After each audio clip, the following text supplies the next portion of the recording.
अयोध्येतील राम मंदिर उद्घाटन सोहळा जवळ येऊन ठेपलाय। या सोहळ्याची देशभरामध्ये तयारी सुरू झाली असून अयोध्या नगरी देखील सजली आहे।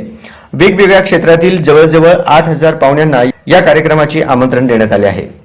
यामध्ये पडद्यावर प्रभू श्रीरामांचा जीवनपट जिवंतपणे मांडणारे रामानंद सागर यांच्या रामायण मालिकेतील कलाकारांना देखील या मंदिर उद्घाटन सोहळ्याचे आमंत्रण देण्यात आले आहे।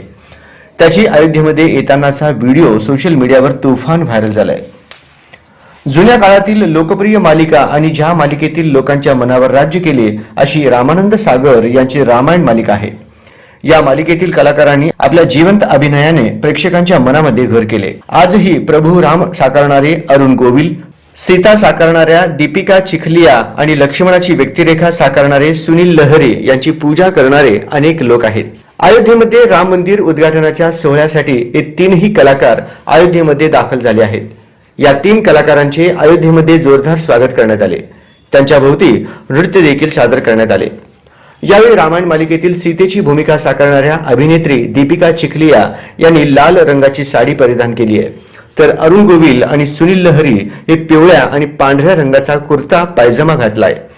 या तिघांभोवती लोकांनी बरीच गर्दी केलेली दिसून येत आहे। यावेळी काहींनी हातात झेंडे सुद्धा घेतलेले आहेत। सोशल मीडियावर हा व्हिडिओ तुफान व्हायरल होत आहे। नेटकऱ्यांनी या व्हिडिओवर कमेंट्सचा पाऊस पाडलाय।